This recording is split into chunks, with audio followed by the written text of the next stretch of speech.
اللہ تعالیٰ فرماتا ہے یا ابن آدم، اے ابن آدم، انک ما دعوتنی ورجوتنی،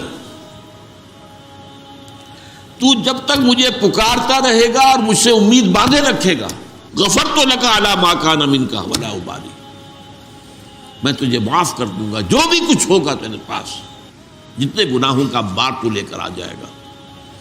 اور بڑا پیارا لفظ ولا ابالی، اور مجھے اس کی کوئی پرواہ نہیں ہے۔ اے میرے بندے، اے آدم کے نسل، اے ابن آدم، اگر تیرے گناہ آسمان تک پہنچ جائیں، ان کا انبار اتنا ہو کہ آسمانوں کو چھو رہا ہو، اور کہ پھر بھی تم مجھ سے استغفار کرے گا تو میں تجھے معاف کر دوں گا۔ اگر تو میرے پاس حاضر ہوگا زمین کے حجم جتنے گناہ لے کر، ثم لقیتنی، اور پھر تو مجھ سے ملاقات کرے گا، اب آ گیا وہ لفظ استثناء والا، لا تشرک بی شیئا، یہ شرط پوری کرتے ہوئے کہ میرے ساتھ شرک میں ملوث نہیں۔ یہ مضمون میں نے آیت پڑھی آپ کے سامنے کہ 2 مرتبہ آیا سورہ نساء میں، ان اللہ لا یغفر ان یشرک بہ، اللہ اسے تو ہرگز معاف نہیں کرے گا کہ اس کے ساتھ شرک کیا جائے۔ فرش التراب يضمني وهو غطاء، کہ یہ مشرکین جن آلہہ کو پکارتے ہیں، یعنی انبیاء، صدیقین، اولیاء اللہ یا ملائکہ جو فی الواقع موجود ہیں، ان کے وجود سے تو انکار نہیں ہے، باقی اور جو کچھ گھڑ لیے ہیں وہ اپنے طرف سے، ان کے لیے تو کوئی دلیل نہیں ہے، نہ عقل میں، نہ نقل میں، نہ وحی میں، لیکن یہ تو واقعہ ہے، فرشتے ہیں، ملائکہ ہیں، اولیاء اللہ کی ارواح ہیں، انبیاء کی ارواح ہیں، لیکن یہ ان کو جو پکار رہے ہیں یہ کام غلط کر رہے ہیں۔ اولئک الذین یدعون، جن کو یہ پکار رہے ہیں، یبتغون الی ربہم الوسیلہ، وہ تو خود اپنے رب کی قرب کی تلاش میں ہیں، وَيَرْجُونَ رَحْمَتَهُ، اور اپنے رب کی رحمت کے امیدوار ہیں، وَيَخَافُونَ عَذَابَهُ، اور وہ بھی اللہ کے عذاب سے بالکل نڈر نہیں ہے۔ جیسے کہ حضور نے فرمایا کوئی شخص محض اپنے عمل کی بنیاد پر جنت میں داخل نہیں ہوگا۔ جب کسی نے بڑی ہمت کی پوچھ لیا کیا حضور آپ بھی؟ میں ہاں، الا ان تغمد بی ربی رحمت ربی، جب تک کہ اللہ مجھے ڈھانپ نہ لے گا اللہ اپنی رحمت سے، میں بھی نہیں داخل ہوں۔ اس سے حضور خالی نہیں، اور کون ہو سکتا؟ تو بین الخوف والرجاء کا معاملہ جو ہے، البتہ ایک حدیث بیان ہوتی ہے سبقت رحمتی علی غضبی، میری رحمت میرے غضب پر غالب آ گئی، میری رحمت میرے غضب پر بازی لے گئی ہے، سبقت رحمتی علی غضب۔ اس کی شرح اصل میں یہ حدیث ہے جو آج ہم پڑھ رہے ہیں، اس میں اللہ کی ایک شان آئی ہے کہ وہ غنی ہے، بے نیاز، جیسے فرمایا ایک جگہ پر ما یفعل اللہ بعذابکم، اللہ کو تمہیں عذاب دے کر کیا لینا ہے، لئن آمنتم وشکرتم، اگر تم ایمان اور شکر کا راستہ اختیار کرو تو اللہ معاذ اللہ سیڈسٹ نہیں ہے کہ کسی کو تکلیف دے کر اسے خوشی ہوتی ہے، معاذ اللہ، ما یفعل اللہ بعذابکم۔ تو الغنی 8 بار آیا ہے قرآن میں اللہ کا نام، اور لغنی 2 مرتبہ، اور غنی منصوب حالت میں 3 مرتبہ۔ اللہ غنی ہے، کوئی اس کو ضرورت نہیں، جس کی ایک حدیث ہم پڑھ چکے ہیں کہ اگر زمین کے آسمان کے تمام باسی اول و آخر، قل ان کان انسکم و جنکم اولکم و آخرکم، اولین بھی آخرین بھی انسان بھی جن بھی سب کے سب جو بدترین انسان ہو سکتا ہے ویسے بن جائیں، تب بھی اللہ کی سلطنت میں کوئی کمی نہیں ہوگی، اور اگر تمام انسان، تمام جن، اولین و آخرین سب ولی بن جائیں اللہ کے، تو اللہ کی سلطنت میں کوئی اضافہ نہیں ہوگا۔ یہ ہے اس کی شان غنی۔ غنی حلیم کہیں کہا گیا ہے، غنی حمید کہیں کہا گیا ہے، غنی کریم کہیں کہا گیا ہے۔ تو یہ دو چیزیں جو ہیں، رجائیت اللہ سے اور اللہ کی شان استغنا، اس کا بیان ہے در حقیقت اس حدیث میں، جس کی راوی حضرت انس بن مالک رضی اللہ تعالی۔ وہ فرماتے میں نے خود سنا اللہ کے رسول کو فرماتے۔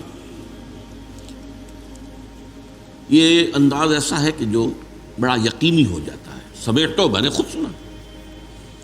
اگر عن سے کہا جا رہا ہو تو ہو سکتا ہے کہ وہ بات کسی اور صحابی سے ان صحابی تک پہنچی ہو، ان سے مروی ہے، اچھا انہوں نے خود سنا ہے، یہ کیا ہے؟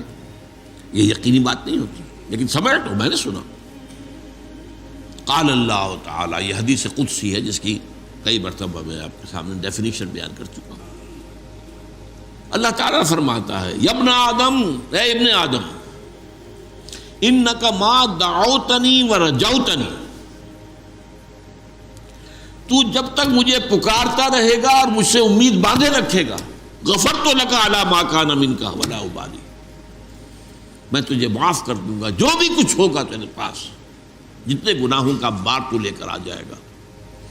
اور بڑا پیارا لفظ، ولا ابالی، اور مجھے اس کی کوئی پرواہ نہیں۔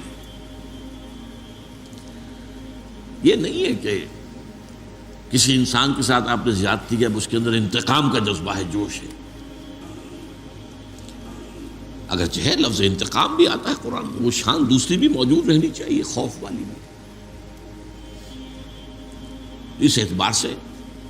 لیکن یہ کہ جو رجا کا پہلو غالب ہے، انکا ما دعوتنی، دو شرطیں ہیں، جب تک مجھے پکارتے رہو، مجھ سے دعائیں کرتے رہو، مجھ سے استغفار کرتے رہو، میری مغفرت طلب کرتے رہو گے، ورجوتنی، اور مجھ سے امید رکھو گے کہ اللہ تعالیٰ رحیم ہے، اللہ تعالیٰ غفور ہے، اللہ کی شان غفاری، رحمتی وسعت کل شیء، میری رحمت نے ہر شے کا احاطہ کیا ہوا، جو میں سنا چکا ہوں۔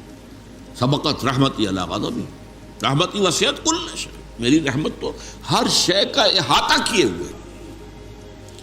تو جب تک مجھے پکارتے رہو گے اور مجھ سے امیدوار رہو گے، غفرت لک علی ما کان منک، تو جو بھی کچھ تجھ میں سے ہوگا، جو خرابیاں، جو برائیاں، جو گناہ، میں تجھے معاف کر دوں گا، ولا ابالی، اور مجھے اس کی کوئی پرواہ نہیں ہوگی۔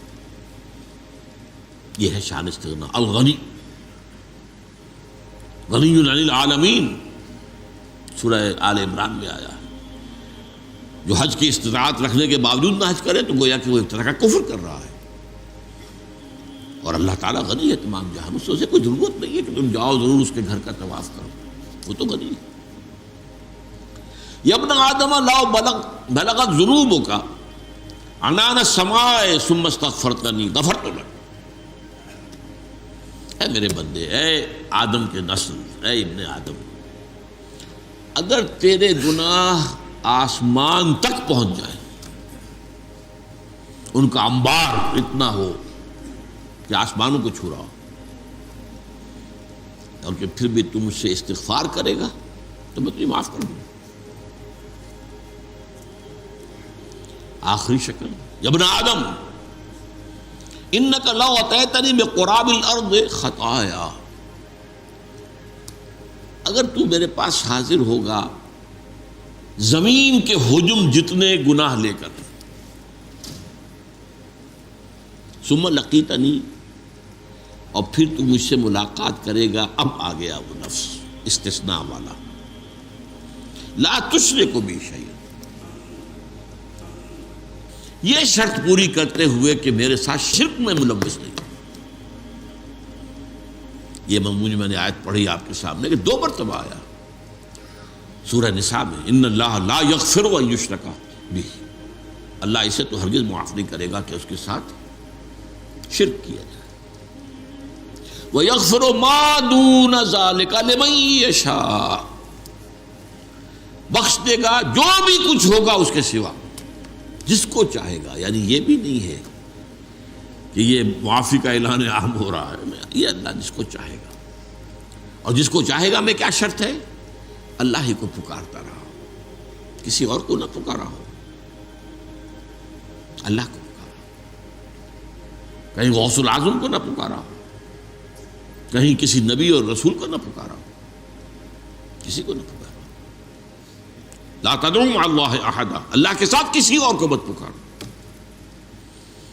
اس اعتبار سے اگر تو میرے پاس آئے گا زمین بھر، زمین کے حجم جتنے گناہ لے کر، ثم لقیتنی لا تشرک بی شیئا، پھر تو میرے ساتھ ملاقات کرے اس حال میں کہ تو نے شرک نہ کیا ہو میرے ساتھ، لاتیتک بقرابها مغفرۃ، تو میں زمین کے حجم جتنی ہی مغفرت لے آؤں گا تیرے لیے. تو شرطیں کتنی آئی ہیں اس حدیث کے اندر. ما دعوتنی و نجوتنی، پہلی بات تو یہ ہے کہ اگر تم مجھے پکارتے رہے اور مجھ سے امیدوار ہوئے. ایک آیا استفتنی، مجھ سے مغفرت چاہیے، اور سب سے بڑی شرط ہاتھی کے پاؤں میں سب کے پاؤں کے مطابق شرک نہ ہو.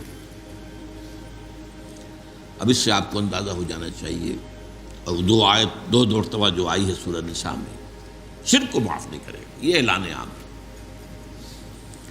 تو شرک در حقیقت کتنا عظیم گناہ ہے، لیکن اس کی حقیقت کو سمجھنا آسان کام نہیں. ہوس چھپ چھپ کے سینوں میں بنا لیتی ہے تصویریں.